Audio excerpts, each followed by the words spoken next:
Hello, everybody. Welcome to Success Defined. I'm Ben McDonald, and today we are joined by Steve Milo. Steve has created and run multiple companies, including currently being the founder and CEO of VTrips, a growing and innovative vacation rental reservation platform. Steve's been a thought leader regarding the evolution of the vacation rental industry, and we appreciate you having me on, Steve. Hey, thank you, Ben. Appreciate being on as well. Absolutely. This will be fun. So I want to start, you've founded multiple companies, and where did that entrepreneurial mindset originally come from? Well, I guess it started off when I was pretty young. I had hobbies, and I needed money to enjoy the hobby. So my first passion was collecting comic books, and I started to do various things to generate money to support my comic book collection, including lawn mowing. But I also had a donut route. So this was when I was 11 and 12 years old. And once I got to a position where I had a car, I found out that I could actually do business selling comic books at comic book conventions, and I was actually pretty good at it. And so I began buying comic books wholesale and then selling them to the public. And those were kind of my roots, which were of my youth and supported of hobby, and eventually gave me extra spending money. Yeah, that's really interesting. It was basically you had a need or a want, and so you just went out and figured out how to make the money to do it. That's fantastic. So you almost created that mindset and built it from a young age, and then mid-'80s come, you graduate college. Paint the picture of starting another universe, your first, I would say, kind of large adventure. So the picture's almost like a bit like The Social Network, except for it was in the 80s and there was no internet. And I was a college student without having a job in college.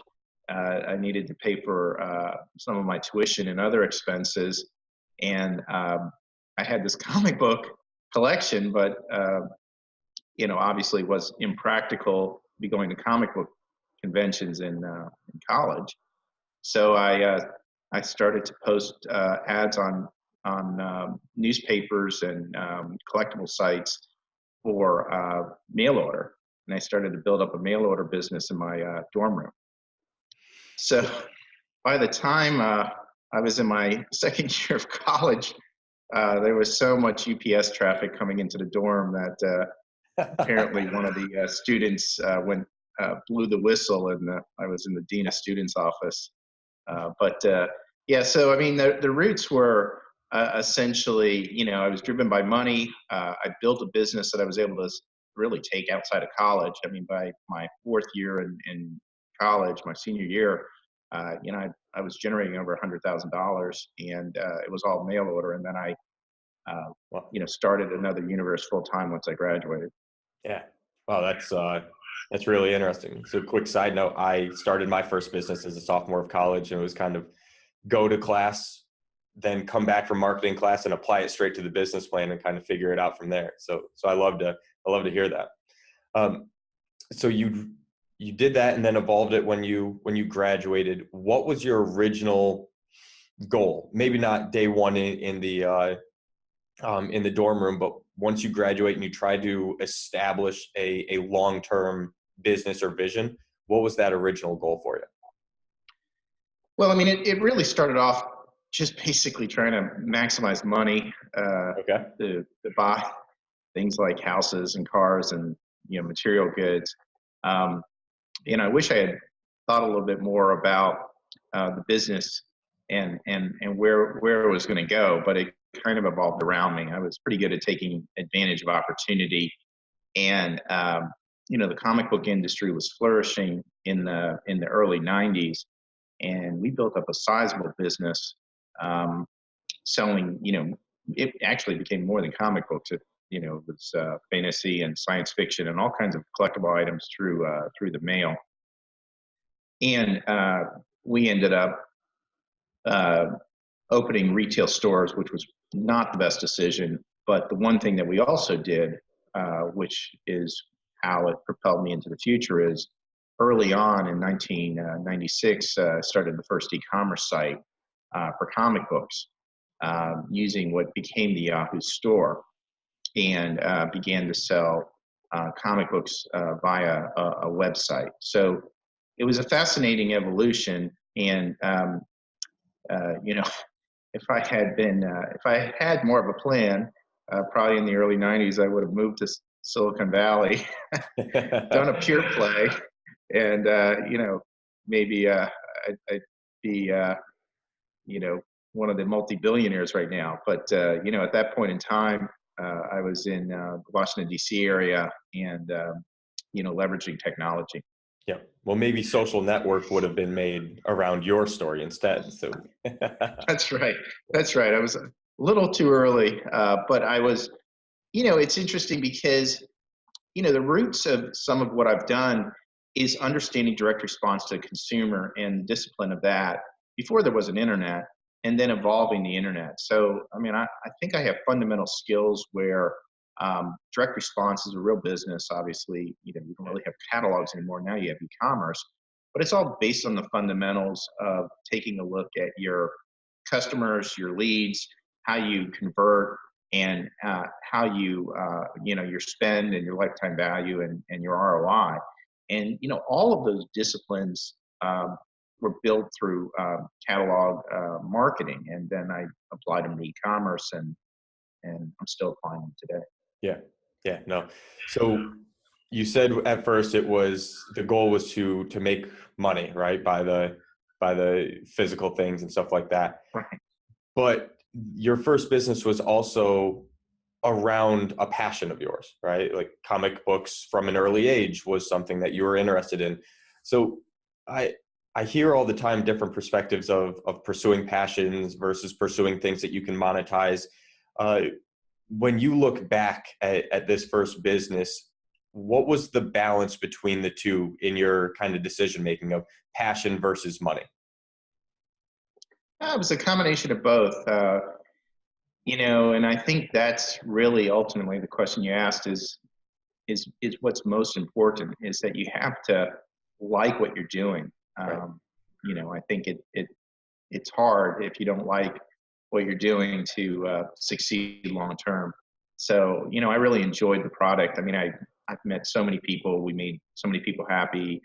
I met, you know, so many people in the comic book industry that are legends. You know, like Stan Lee and Steve Ditko, and all, you know, you know, McFarlane, and all the major players in the 80s, 90s, you know, Frank Miller, Alan Moore, all these major celebrities were coming to do signings or special events with our company, and it was just great to get to know these amazing people.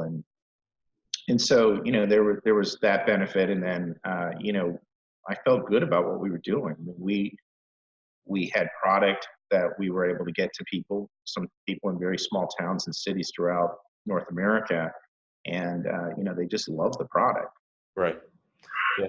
So I think you hit on a really good point because there's almost a third aspect, right? You said that the balance between passion and money is important, right? You can't only do a passion that has no way to monetize, and vice versa. If you're only going after the money with no passion, you're going to lose the motivation. But you also hit on the impact, right? You were enriching people's lives through your product, and you felt good about what you were doing.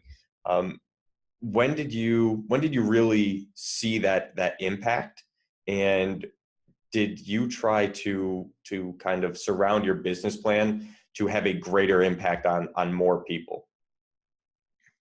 Well, uh, yes. I mean, I would say we enhanced the business plan.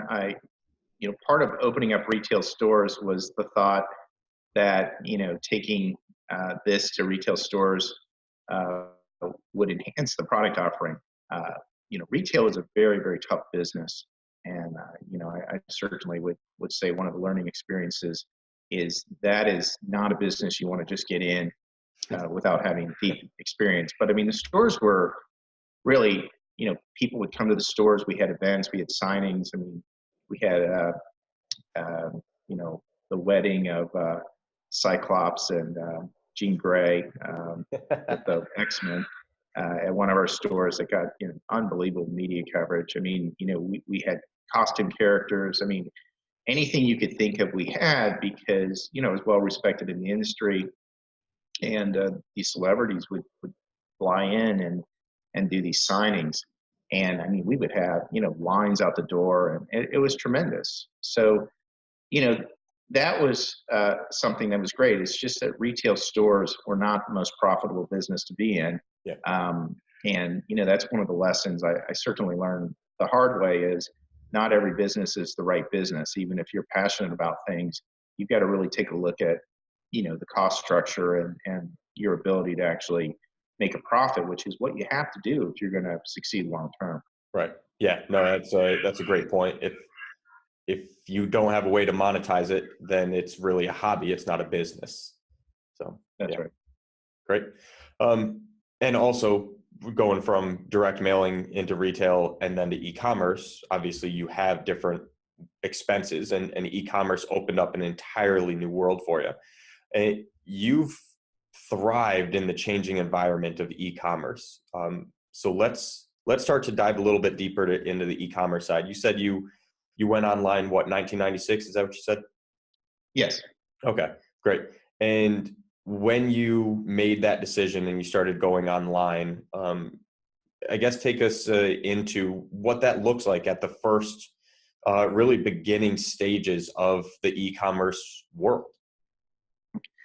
Okay. Well, I actually started in 1994 when we had a website, but it was just really more or less a page with some pictures and Right. directing everybody to the phone number. But somewhere in '95, we discovered what became ultimately the Yahoo store, and it was a mechanism to do an e-commerce store. And I had you know, some decent technology people in my company, and we built an e-commerce store. So by 1996, we had the ability to have people actually book online. And, you know, early on, it was maybe 1% of our business, but it was growing every month. And the other thing we did is we started to build content. And I started to hire writers. And, you know, the writers were available because they were passionate about the content as well. And, you know, we were paying like 1 cent a word or 2 cents a word. But people just love to build content. So we were building content about, you know, the comic book world, you know, reviews on comic books, reviews on movies, reviews on characters. And it wasn't just comic books, it was also science fiction, and it was also fantasy. So, you know, we were starting to all of a sudden we started to have visitors, unique visitors coming from, you know, all over the globe to our site because we had such rich content. And then that was driving the commerce portion. So it was really, really a fascinating time.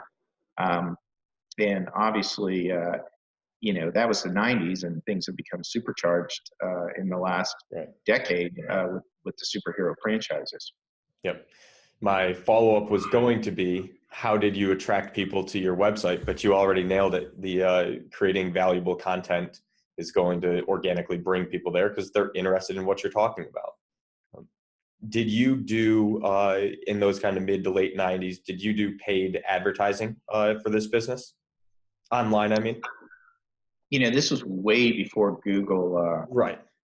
um, came in and completely turned around the industry, because there was no way really to, I mean, unfortunately, we had very limited ways of monetizing the content. So we had all this traffic, but we had no way to monetize, and there was really no way even to target. So this was way, way early. I think Google AdWords was 4 or 5 years later when that basically formed that. Okay.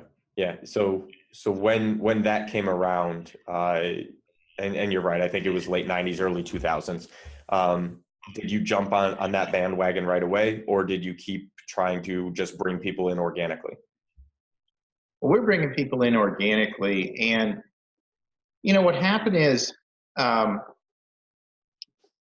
you know, part of it was where I was located, and part of it was we mixed um, bricks and mortar with online. And at that stage, there was really this whole concept of pure play. But unsolicited, a company came to us called Fandom, and they were based out of San Francisco. They were a totally venture-based company, pure play, as they say, with Harvard MBA and the whole bit. And they offered to buy us and also convert a lot of my stock into shares of Fandom. And I had some investors in the company at that point, and they really urged me to do that because they thought it would be very difficult for us to get funding because we weren't in Silicon Valley, which at that point was almost a requirement in the 90s to be out in Silicon Valley. And they also thought that at this point, the pure play was the way to go. And now, later it's turned out to be irrational if we look at how e-commerce has evolved. I mean, Amazon looks like they're going to start to open physical stores now. So, but this is, 20 years ago, and so the attraction of getting money and getting shares in a pure play was something we ended up doing, and we sold to Fandom in 1998.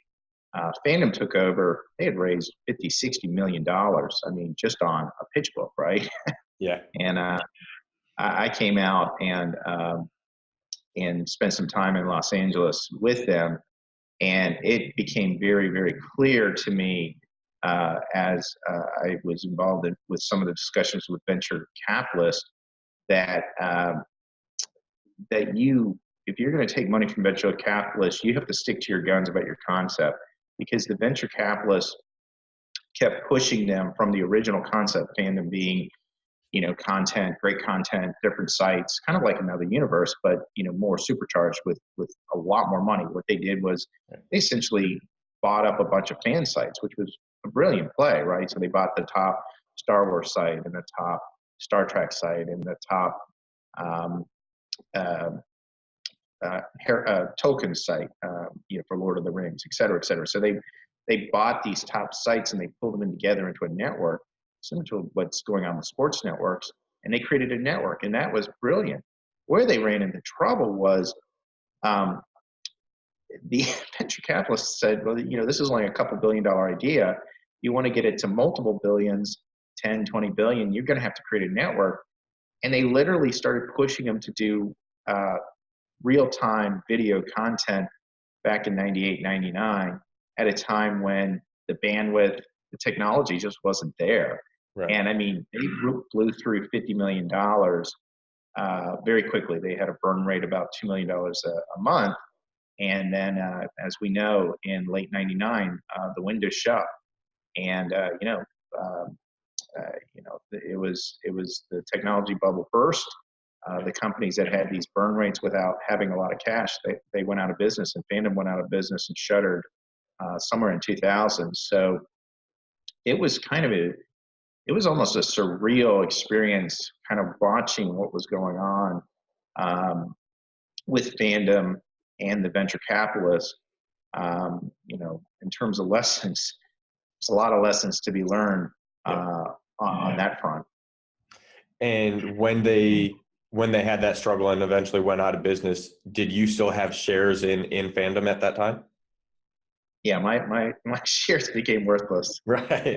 So I was one of many people in Silicon Valley that had nothing to show for their work. I mean, I had some cash that I took up front, but all the shares were gone. I mean, the companies that were able to go public through the window or just amass a huge amount of capital, they were the ones who ultimately survived. But the ones who didn't, it was pretty much carnage. For many years during that technology bubble, because you just couldn't get funding at that point because there had been so many losses. So it was an amazing experience. Now, I ended up because I had skills. I worked for Marvel Comics for a little while, helped their online business, and then ultimately ended up at the Bradford Exchange, running their e-commerce division. Bradford Exchange was a collectible company privately held out of Chicago, And they were best known, probably people remember them for plates. The Bradford Exchange were these collectible plates that you could buy on Parade or USA Today weekend. And, you would buy these plates and they would send them every month. And then they evolved into villages and train sets and all kinds of, dolls and music boxes. I mean, it was a massive company. And today they're doing charm bracelets and things like that. But, so I went over and started working for them, running their entire e-commerce division. So, at least the skills I learned, enabled me to continue to be gainfully employed. Yeah. It didn't all become worthless when that happened. So you were able to apply that to the future. What were some of the just top one or two that come to mind lessons that you were able to take away from that experience, the tech bubble experience, that you were then able to apply later on in your life? Well, I mean, the first lesson is really, the lesson of venture capital, which is, you need to be very careful of when you take it and who you partner up with. And, with VTrips, we have not taken in any venture capital. And there may be a point where we do that, but we'll be very careful to vet our partners very carefully to make sure we have common interest. There are, some really excellent venture firms, and then there's some really terrible firms. And then also really understanding what is the time, what's the timeline of when a venture firm expects a return, and are they going to push you into, essentially doing things that are reckless to try to get there. It really is a double-edged sword. And in our business of vacation rentals, there's a ton of people that are taking money from ventures. But it can be a bit like taking the poison apple. It may look good, but you may bite into it and it ends up killing you. So you've got to be very prudent. And I think there's also the discipline, which I think anyone I would talk to is this: build a profitable business. If you build a profitable business, you don't have to take venture funds. I mean, if you're truly profitable, you can pick and choose your spot. So, that's really kind of in a nutshell. I mean, I know I've talked to venture people, and I think, they drink a lot of their own Kool-Aid. They believe in this kind of model, and that's great for them. It's kind of self-serving, but it's not really great for the entrepreneur to buy into, this is the way things are done. It's build a profitable business. There is nothing wrong with building a profitable business. And guess what? If you build a profitable business and you decide at some point, based on the terms and conditions, to take money and drive revenue short term at the expense of profit, at least you have the underpinnings of understanding how to create profitability if you ever need to turn it back. So, our company, we have substantial revenue and we have substantial profit. We certainly could drive more revenue at a greater pace and take less profit. And I know how to do that. But understanding that discipline is critical. And too many companies have made the mistake of thinking it's all about revenue and they don't manage their costs. And in many cases, some of these people lose control of their company because the venture capital kick them out. They have shares of stock that basically are the lowest of priority. And if there's a sale, they're last in line. So it's kind of a sad situation. I've seen a number of companies in the travel space who have dissolved, and the founders who just basically worked 80 hours a week have nothing to show for it. So it can be a terrible situation to get into venture funding unless you really, really understand what you're doing, and you really pick the right partner, and you both are aligned with what is the path ultimately for liquidation of the partner. So how long do they want to stay in? What are the terms of them getting out? And you're all on the same page. Yeah, no, that's great. And you had mentioned earlier in the conversation that you had investors in another universe. How did you go about the process of picking those investors, and did they line up with your vision and things like that? Right. So exactly. Uh, I deferred to my chief financial officer at the time. He brought in these people from New York, and they really didn't understand technology, and they certainly didn't understand um, kind of the vision. And so we were misaligned almost from the beginning. Um, so, you know, I would say, and, you know, any entrepreneur, you've got to take ownership of the capital raise. I mean, it's great to have a strong person on the financial side, but you can't defer the relationships or the choices to someone else. It's too critical. I mean, it's basically the future of your business. So, you know, when I've done capital raises and I've dealt with banks, um, you know, I'm in the meetings. Um, and I'm looking at the term sheets and I'm studying, you know, the various term sheets side by side. And I certainly take advice from a number of people, but ultimately at the end of the day, you know, I make the decision. I mean, the last time we raised capital, we had a number of term sheets, right? So, you know, and one term sheet in particular was very aggressive with capital, but they wanted warrants. And you know, warrants aren't directly equity, but they can turn into essentially conversion of equity. And you know, the investment banking firm was pushing me towards this, but it's because they made fees based on the transaction size. And you know, I looked at this and said, you know, why would I take this level of risk? And instead, I went with actually the most conservative deal, which was a commercial bank in our region who had essentially the most conservative terms, which would be the you know, the lowest debt service cost. Mhm. That turned out to be a great decision because you know, we had some natural disasters um, in 2017 and 2018. And you know, as much as we would like to have hit every number on our forecast, we didn't. But not having taken the most aggressive capital raise turned out to be the right decision. And you know, we're still in strong position now, actually much stronger, to go out and recap that debt. So you know, my lesson from another universe was I was very hands off. I deferred to other people on the capital raise, and that was a mistake, right? So I was too busy. I said, you know, I've got to run the business, I've got to run the operations, I've got to run the marketing. Today, I find other people to do those core issues. I overview it, and I have a lot of knowledge, but I'm forward facing with meetings with capital providers, meeting with strategic partners.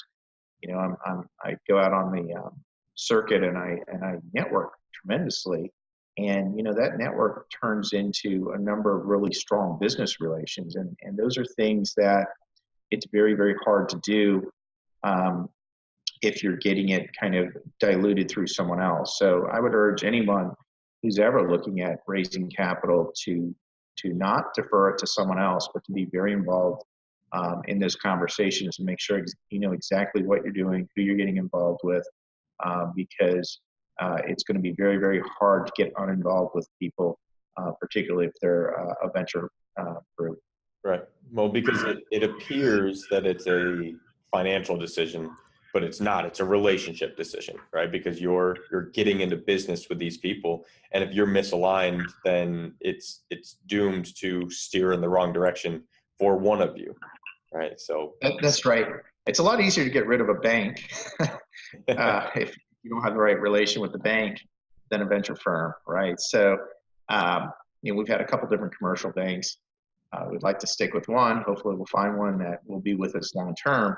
But and you know, there's obviously you know, integration issues anytime you switch banks. But um, you know, you can do it.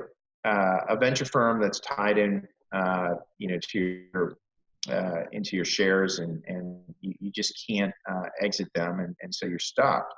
And so, you know, right now we don't have any of that. So I don't have any of that drama. I don't have any of that nonsense of of equity partners. And I'll tell you, I mean, there's firms, there's companies in this industry, the vacation rental industry, who have raised, one firm's almost $200 million of capital. And, those venture capitalists are right in bed with them. And, um, you know, who knows, maybe they're the ones that win the race, but, you know, I would like to believe that at the end of the day, uh, you you basically take your chance and you select your partners when you're absolutely certain that you've got the right business model that is sustainable and scalable. And that might be somewhat hard if you're young and you don't really know the difference. But when you get to a little bit of an older age and you've kind of seen different business models, um, you know it when you see it. And what truly is scalable and what's truly sustainable uh, is something that when you see it, when you see the numbers, when you see the ability to scale and the ability to, really scale almost exponentially, that's when you want to strike. Um, and that's a lot different than linear. Yeah. Yeah. No, that's a great lesson for everybody listening and watching. It's great. So we've kind of been steering towards where you are today. So let's jump in there. And we've hit on VTrips a little bit, both in the intro and then a couple of things that you've said. So give us a deeper dive into what VTrips really is, and then we'll go further. Well, at the core, we say we're a technology-enabled property management company. So, what that means is we've leveraged technology to apply to the property management segment, and we've done this through a centralized hub and spoke model, and we've moved into 18 markets throughout the United States. So we started as clearly just a one office property management shop in Florida. And over time, using M&A, I grew the business throughout the state of Florida. But as technology came into the vacation rental sector, which was one of the sectors that kind of lagged a lot of other travel, I started to see the advantage of leveraging hosted systems to build a truly technology-enabled hub and spoke model where we could go outside of markets. So we're in markets as far as Hawaii, Mexico, Tennessee, South Carolina. And we use technology to, essentially create, obviously, centralization of websites, centralization of database. We leverage centralized marketing, centralized accounting, centralized IT, centralized call center. And we have done that in a way where we've become a bit of a master at doing it, and a bit of a master at being able to integrate businesses very quickly into us, because we've primarily done M&A to expand. And so we gain tremendous G&A efficiencies.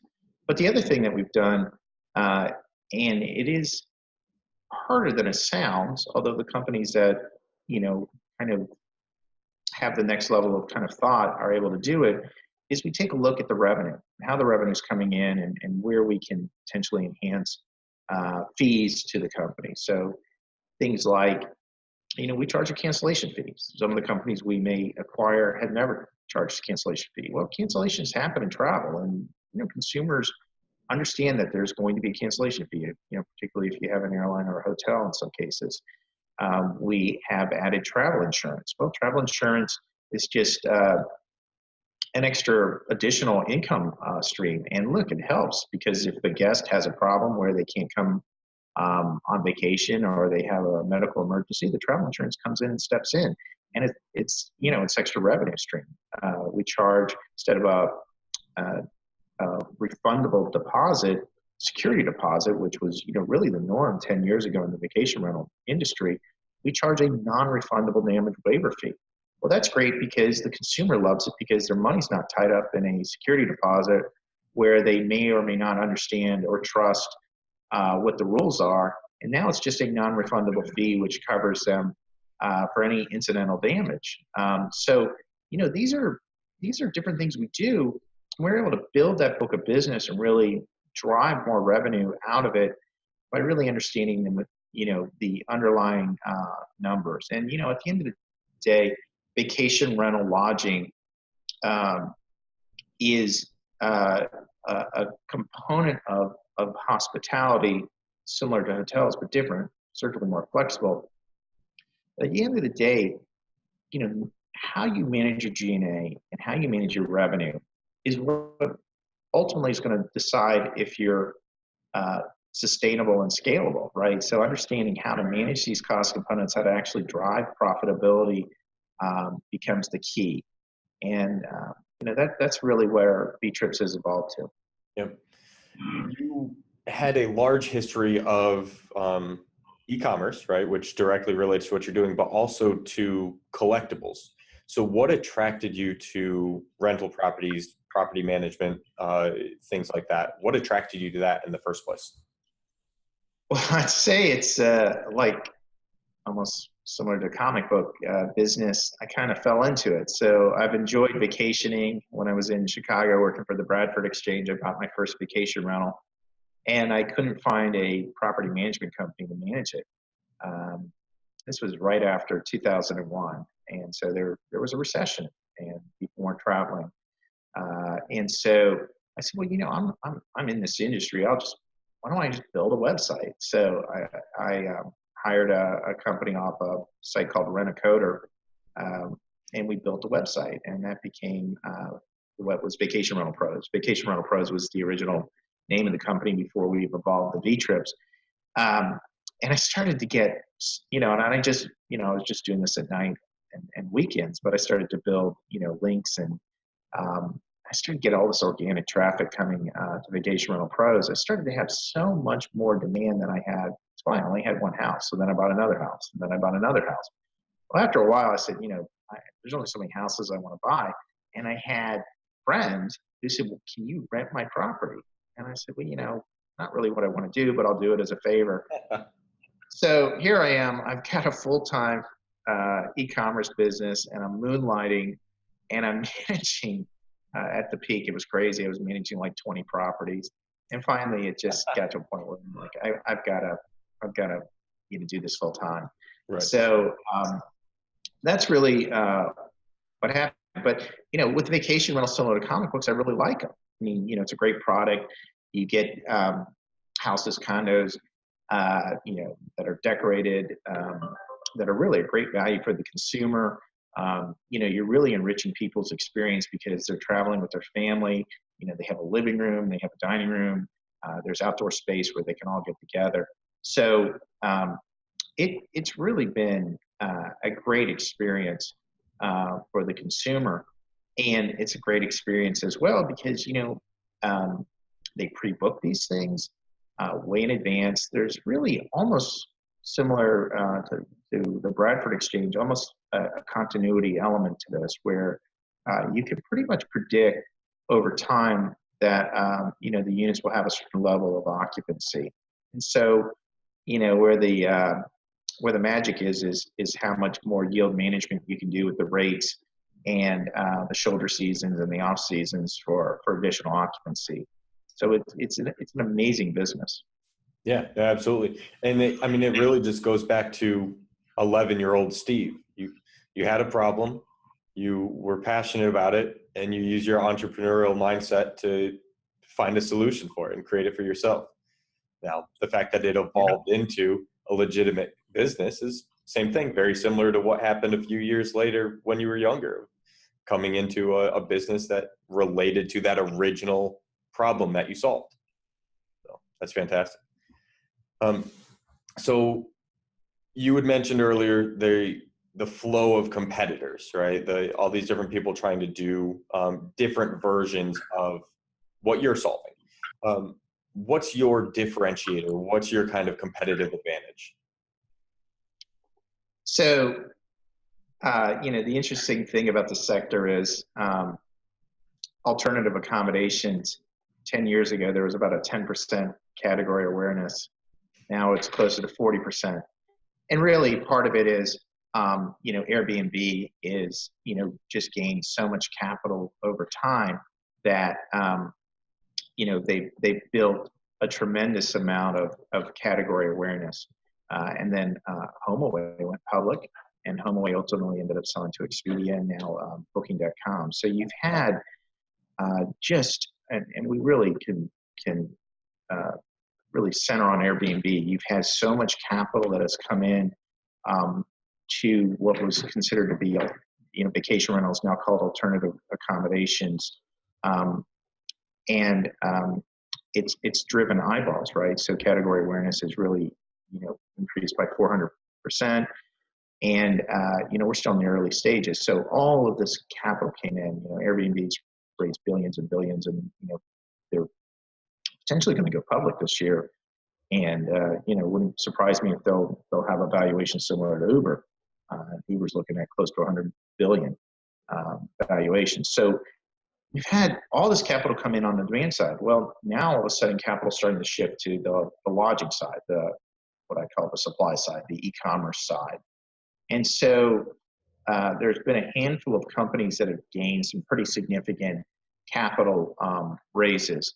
And it's interesting, right? Because everybody's looking for essentially the next Amazon, right? So, you'd have demand and then you have commerce. And, it took Amazon a while to become, where they are market cap, Right. but, they needed the demand to start. Well, investors are smart, right? So they recognize if there's all this demand, there's going to be a lot of success on the lodging side. So there's companies like Picasa that has raised. They're out of Portland, Oregon, about 200 million. Turnkey, which has raised about 75 million out of Austin, Texas. Evolve, which is based in the Denver area, has raised about 80 million. And then you've started to see transactions, right? So M&A. You saw Accor Hotel buy One Fine Stay for about 190 million. Airbnb bought Luxury Retreat for, it's hard to tell because it was a private transaction, but we've heard as much as 250 million. And then an equity firm bought Wyndham Europe for 1.3 billion just last year. So there's all of this money that is just flowing into the sector, and then it's also flowing into the suppliers. Software vendors, insurance vendors, all these vendors are getting funded. So, what's happened is because of all this money flowing in some cases, some companies are running without having to run a profit, right? And Right. so Yeah. it's interesting because in some cases they're considered to be successful because they've raised all this money, but yet they're not running profitable businesses. Other companies that have profitable businesses, not necessarily sending out press releases everywhere, they're just kind of working through their processes. But what separated us from these companies, I think, is first and foremost, we know how to manage our G&A, which means we know how to manage our payroll. So we're not just throwing bodies at problems, right? So I've spent a lot of time on the technology and the platform. And it's truly a technology-enabled platform, right? So as we grow, we're not just piling more bodies on top of bodies. Picasa has close to 2,000 employees. We have 150 employees. And we don't have a technology department. We use hosted systems, and I've leveraged hosted systems with a number of APIs that are tied together, right? So we've done a tremendous amount to create a very, very efficient business that's profitable. And the other thing is we've been really, really smart about how we expand, right? So we're not reckless. We're not just expanding for the sake of expanding. We're very, very smart with where we expand and how we expand, and are doing things like in-market roll-ups where we're in a market and we just continue to roll up more and more business. To me, going out and doing a shotgun strategy, maybe that makes sense, and maybe the VCs, it excites them. That's not our strategy. Our strategy is to be in maybe the top 30, 40 markets in North America and be the best, be the most dominant player in those top 40 markets. And that's not any different than how the hotels operate, right? So Right. the hotel chains are not in every market. They're not in the small markets. They're in the large markets. And when they get into a large market, they concentrate because they gain efficiencies in marketing, they gain efficiencies of G&A. And so that's what we're doing. And the fundamental difference to us is, really the devil's in the detail, right? So on the surface, it looks like everybody has the same business model because, we're in multiple destinations. But there's a real difference of how we're managing those multiple destinations and how we will continue to expand into those multiple destinations.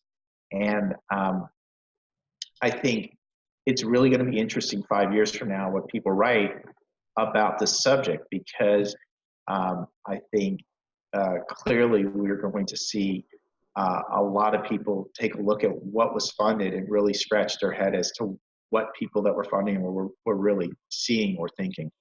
Yeah. Well, and the difference in how people view success in what you're talking about, right? People can raise a lot of capital and not be profitable and deem themselves a success, but sticking to the strategy of running a high quality, profitable business with a clear vision, like what you just laid out, is how you view success with your business, which is fantastic. So what's one or two of the favorite aspects of what you're doing right now from a personal standpoint? Well, the thing that I'm most interested in is the development of a new product.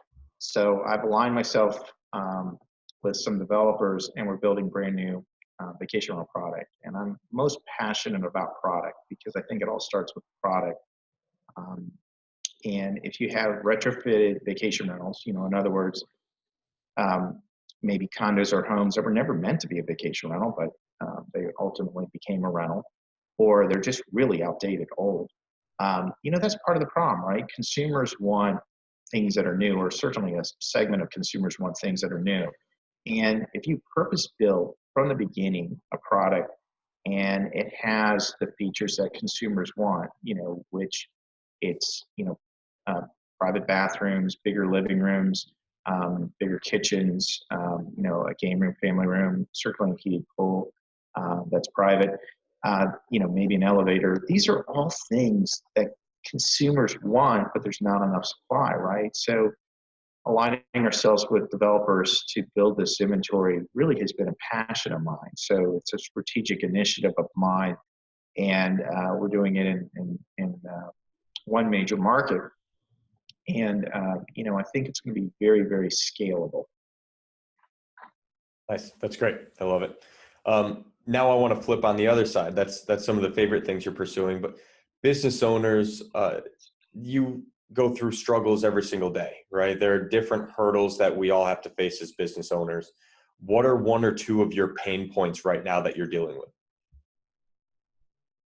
Well, the pain points right now are finding good people. And I know that sounds like a cliche, but if you're going to grow and you're going to expand, you're going to need good people. And we've kind of really looked inside at kind of our hiring process, and we determined that trying to find people who are unemployed may not be the best route for our success. So we've put an emphasis on bringing in recruiters, and the emphasis is going to be to attempt to find people that have jobs, have skills, and we're going to pay them a little bit more. And we've been doing that, and we can do that. We have really good benefits, and we're able to pay a little bit more in markets because we're more profitable.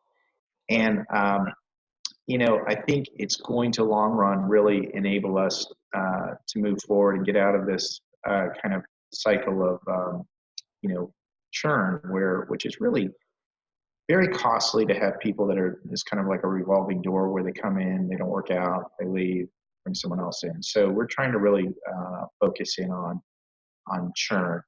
The other thing is really that we're focused in on cleaning. Cleaning is a big thing with vacation rentals. And so, part of changing cleaning is building process. And, so we've aligned ourselves with building laundry facilities in some of our major areas. And those laundry facilities are more than just places where you clean the sheets and clean the towels and fold and do that. But we also put the supplies in. But what it does is it creates consistency, and it also creates a process for the cleaners where every cleaner has the same supplies, the same sheets, the same towels, and you create consistency. And it's one thing to talk about improving cleaning, and it's another thing to actually do it. And, in some of these resort markets we're in, labor is very, very scarce, including independent contract labor.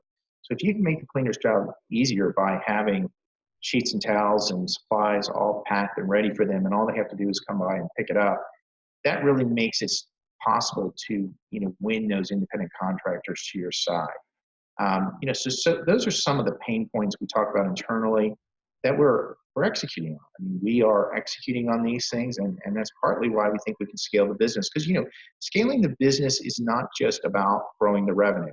It's not just about going out and acquiring. It's also about being able to sustain the operational elements of the business, right? So what you don't want to do is go run out and buy a bunch of businesses or expand, but not be able to support the expansion. Then essentially you're going to have potential chaos, and you're gonna start to lose revenue. So some of our competitors are finding that out the hard way, where the foundations they have in place are not strong enough to sustain the volume that they want to attain. From my standpoint, a scalable, sustainable model is one where revenue and operations can scale together, and that's the only way you're going to hit those high-end numbers. Yeah. Well, and you've put yourself in that position too, because you referenced a company earlier that have 2,000 employees and just throw bodies at problems. You've been able to maintain the efficiency of having 150 people there, getting the right people on board, making your systems and processes efficient. So then as you grow and you're increasing, it's not just increasing business. Like you said, it's also increasing the revenue as well as the profits all at the same time. So, okay. So I want to pivot into kind of more broad type questions. We've been extremely tactical and I love it. I think it's really valuable for what we've talked about so far. So let's go into kind of the more broad questions. The first one, if you were mentoring a business leader or somebody trying to start a business today, what are a couple pieces of advice or guidance that you've learned throughout your life that you think would be the most valuable to give to somebody in that position? Well, I've talked to people a number of times about this.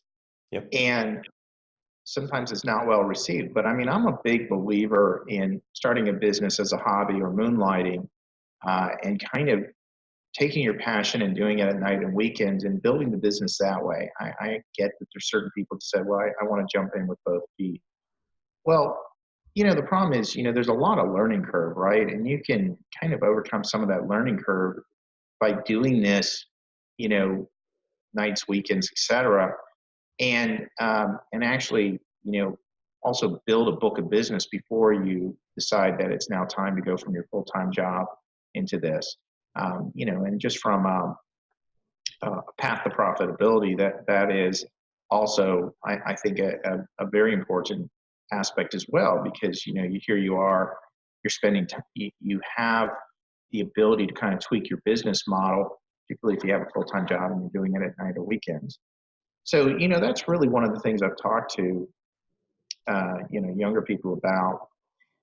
The other thing is that it's not always about being big, right? So I have so many people that come to me and say, I want to grow. And I said, why? Well, normally they don't necessarily have an answer. And if the answer isn't, well, I want to generate more profit, then I really wonder why they're growing. And if the answer is they want to grow more profit, one of my questions to them is, well, can you grow in market? Can you change your inventory? Are there fundamental ways that you can manage or maneuver?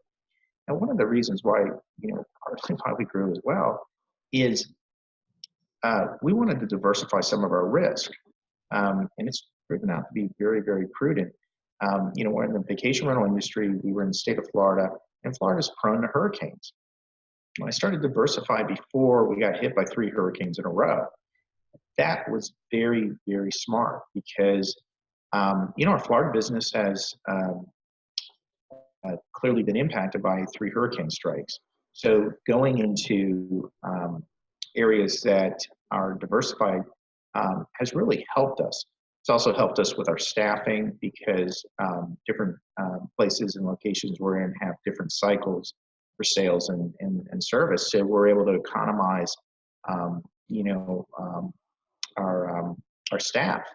So, I ask people, questions of why, and unless it's thought out, I really kind of tell people, look, why don't you really think about this before you take out that line of credit or take all your credit cards and max them out, or take venture funding money, which that's kind of crazy. I talked to some guy in Atlanta, and he's been offered multiple venture funds over and over, and keeps turning it down. And we had a really good conversation. He said, look, I will probably take venture funding at some time. He said, but first and foremost, I know I can get this business to profitability.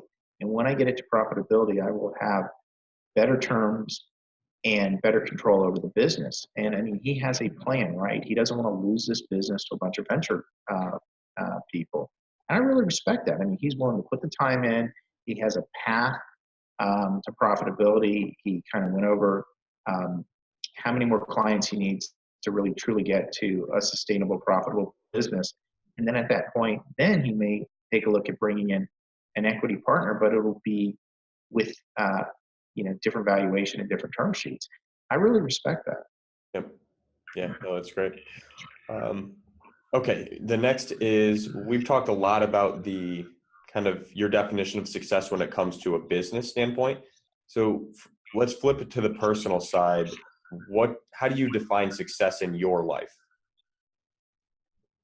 Well, I mean, obviously, I think success starts with your internal happiness.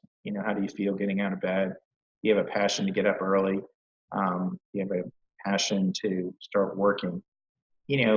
And work is a big component of your personal life, right? Because you're spending so many hours of your day at work. So I think having passion, feeling happy and fulfilled is critically important. The other aspect, I think, is clearly, are you at a point where you have to worry about money? If you can get to a point where you don't have to worry about money, or have to worry a lot less about money, that's going to put you in a good place. So, part of this is, and again, if you have a profitable business and you don't, and you're prudent about things, I mean, you can get a nice house, you can send your kids to the right schools and right universities. You can start to stock away retirement funds. You can do a lot of things, support your parents as they get into older age. You can do a lot of things if you have money. And I think some people at this point tend to look at money as something that isn't necessarily the right thing to talk about. And I don't understand why. I guess maybe it's not politically correct, but it should be politically correct to talk about money. It should be politically correct to talk about having enough money to provide for yourself, your family, and there is no reason not to talk about it. And that's why I'm so upfront about profitability, because it allows you to put yourself in a position where you've been able to provide for your family and yourself, and in a way where you're not having to worry about meeting your next mortgage payment. Yeah. When you don't have that weighing on your mind, you can focus a little bit more on what you want to be doing, not what you're forced to be doing. So it's great. Right. What's one thing in this world that you would want to change, and why? Boy. Yeah.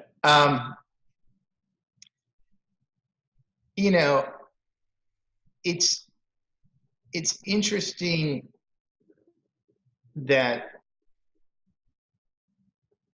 we've kind of gotten to a point in society where in some cases people are afraid to talk candidly about things that they're concerned about, even in business. And I think that's really to the detriment. I mean, when I first started out, we used to have roundtables and peer groups, and we would talk very candidly. And now, because of political correctness, it's very tough for people to really feel like they can talk about employment issues or HR issues or fundamentals of some of the business issues. And I think that's unfortunate. And I have people who I talk to privately, and that's good. And I mentor some people as well. But I think I think we've lost, because of some of the political correctness, the ability to really help steer our business, because people are such an important part of your business, right? I mean, you need people, and you need to be able to talk about people. And because of all this political correctness, it's so hard to really talk. People are scared really to talk about personnel and HR and things like that.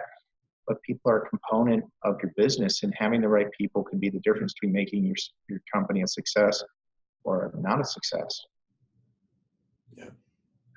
I think you hit on a really good topic there. So, all right, let's finish up with this last one. You and I are having a conversation 3 years from now. What's happened in that time to where you can look back and say that was a successful period in your life? Well, we're working on a budget. We're working on a plan to recapitalize our capital right now. And hopefully we've executed that, and we've been able to substantially grow the footprint of our business. And really, I'm looking at two ways. One, we're looking to move into some additional markets. And two, I'm looking to move forward with a lot of our new development and business development opportunities. And so if I pull it off, right, if I'm able to start to align myself with developers, and we're actually able to start to build purpose-built inventory, I think we evolve into a company that is really kind of changing what I would consider to be the paradigm of that there's not enough supply for vacation rentals, right? So if we can build supply, we have exclusivity, we're able to go into new markets and align ourselves with developers. I think that's where we really change and shift our fortunes. So hopefully 3 years from now, I can, maybe we'll spend that interview in one of our purpose-built communities. And you can see firsthand what we've done, right? Because I'm really passionate about product, and I want to build new inventory, and I want to build the right inventory. Great. That's well, I'm looking forward to being able to do that with you a few years from now. So you have done an amazing job of building up a library of content on your LinkedIn, both articles, videos, a lot of different podcasts, things like that. So anybody watching or listening that wants to soak up more content with Steve, go to his LinkedIn page. We'll put a link for that. Anywhere else that you want people to be able to go if they want to learn about you or learn more about VTrips? Well, you can go to VTrips.com. But other than that, LinkedIn, Steve Milo, will get you a lot of content that you'll find interesting and hopefully useful. Perfect. Thank you so much for taking the time. I appreciate it. All right. Thank you, Ben.